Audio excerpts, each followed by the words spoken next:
Bonjour à tous, on se retrouve aujourd'hui pour une nouvelle vidéo. On va parler d'un sujet un peu différent. Donc là, ça va être d'un enlèvement et je vais parler en premier lieu de la victime, donc de la famille Peugeot.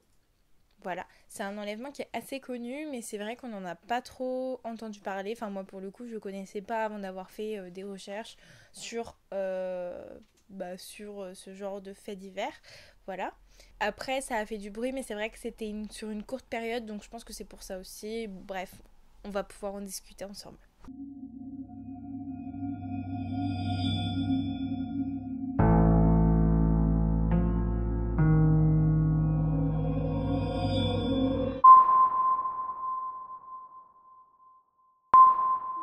Je vais commencer par vous parler un petit peu de l'entreprise Peugeot pour vous situer le contexte de cette vidéo, mais c'est vrai que si je vous parle de toute l'histoire de Peugeot, ça prendrait plusieurs vidéos et ça serait probablement très long.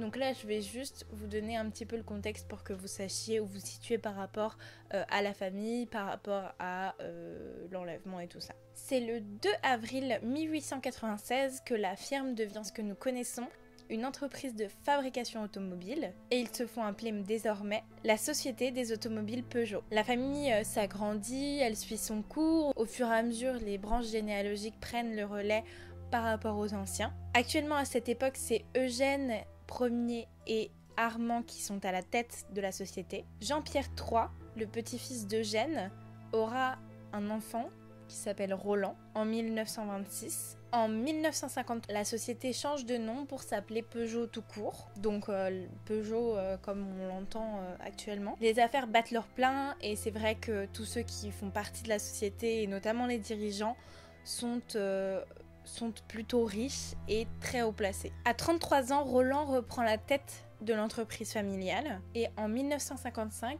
lui et son épouse mettent au monde le petit Eric. Ils ont également eu un autre fils qui s'appelle Jean-Philippe.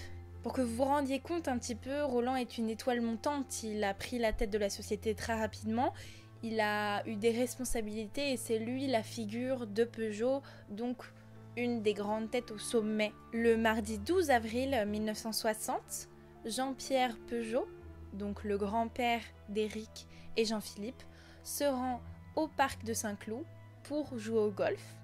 Il a également pris une nourrice pour garder ses petits-fils dans le parc également, où il y a des jeux pour les enfants. Jean-Philippe a actuellement 7 ans et Eric 4. Après quelques secondes d'inattention, on ne retrouve plus Eric.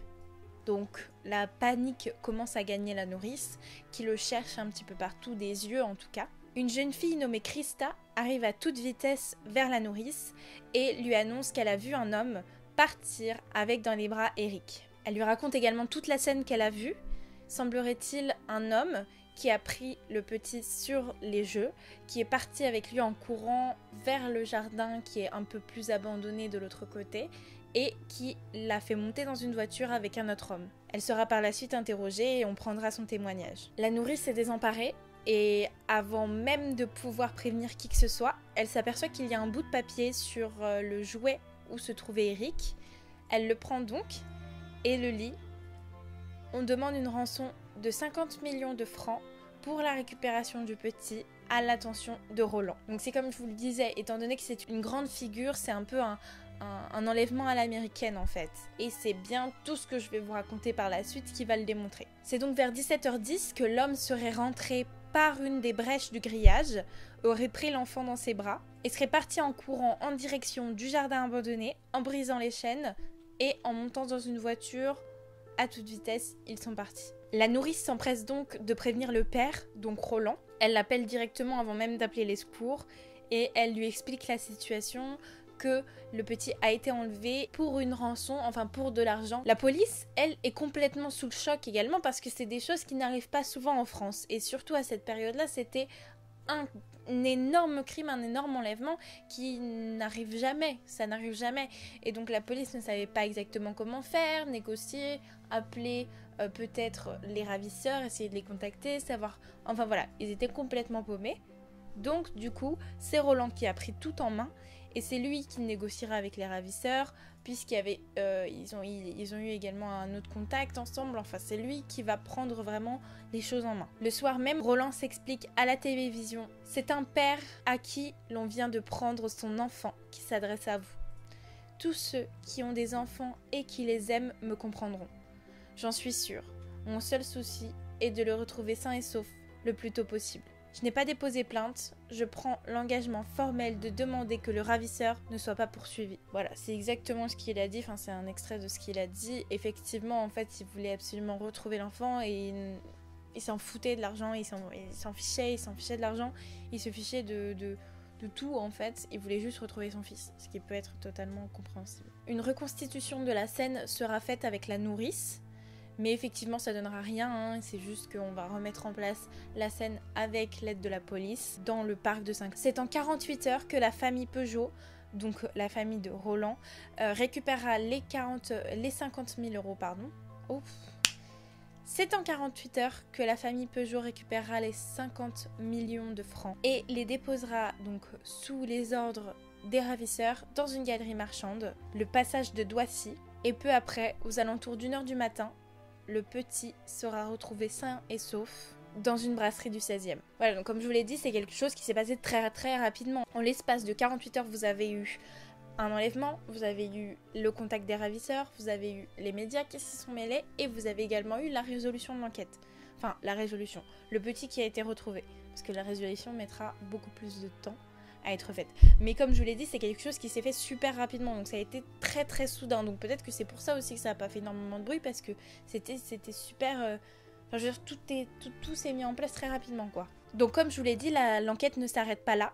On continue de poursuivre les ravisseurs, qui sembleraient être 2 hommes. On apprend également, enfin moi ce que j'ai appris par la suite, parce que c'est pareil, tous les articles de journaux ne disent pas la même chose, bon ça dans la plupart des histoires j'ai envie de vous dire, parce que tout le monde remadie un peu à sa sauce, donc j'essaye de prendre là où il y a le plus de fois l'information. Roland n'a pas du tout prévenu la police quand il a donné la rançon, il l'a fait simplement pour récupérer son fils en acte de dernier espoir, pour le récupérer rapidement sain et sauf.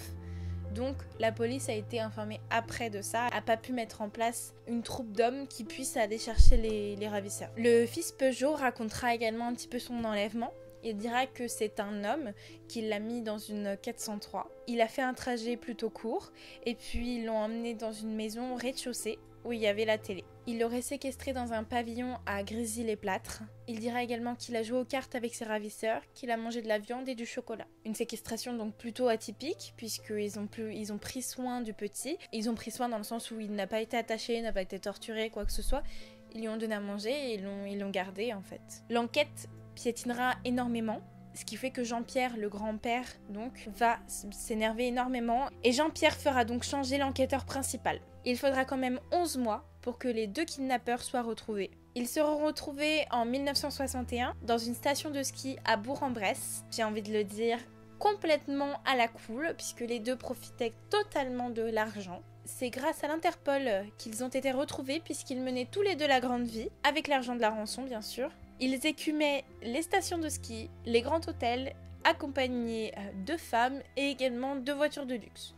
Donc les 2 se mettaient très bien, on va dire. Hein. Ce qui a été aussi leur erreur, parce que je pense que s'ils n'avaient pas consumé l'argent aussi rapidement, étant donné comment l'affaire s'est décantée, je pense qu'on ne les aurait pas retrouvés. Hein. C'était donc Pierre-Marie Larcher et Robert Roland qui ont enlevé le petit.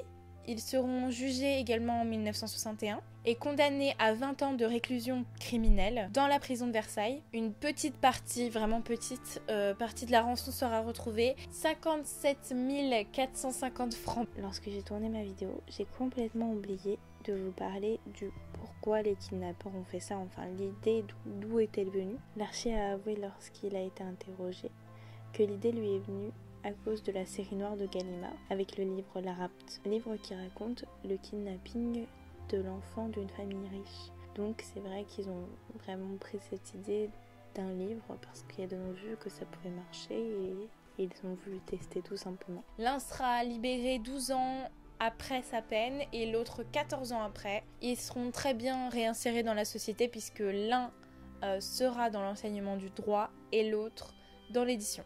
La famille Peugeot restera très discrète par rapport à cette histoire, c'est-à-dire qu'ils n'ont pas fait énormément d'esclandre une fois qu'ils ont été retrouvés et jugés. Ils ont préféré rester entre eux, préserver leur famille et oublier cette histoire. Ce que je peux totalement comprendre. Eric continuera sa vie et il sera nommé président de la firme au Portugal, aux Pays-Bas et en Belgique. Puis il sera à la tête de Teolia, une entreprise d'électricité et d'éoliennes de 2008 à 2010. Après, j'ai pas trop toutes les infos non plus, et puis je pense que tout simplement il a voulu oublier cette histoire. Lui, je pense qu'il se rendait pas compte dans sa tête d'enfant, il a été enlevé par une personne, mais en fait il est parti avec une personne, il a été dans un endroit où il y avait la télé, il y avait de quoi manger et il pouvait être tranquille.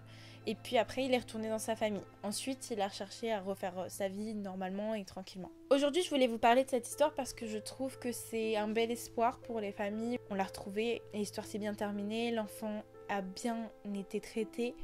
Je trouve que c'est important parfois, malgré tout, de parler de toutes ces histoires criminelles, de parler de celles qui se terminent bien. C'était aussi l'occasion de parler d'une histoire française qui a eu lieu il n'y a pas si longtemps que ça, puisque c'était en 1960. Et on n'en a pas tant que ça entendu parler, on n'en entend plus du tout parler actuellement.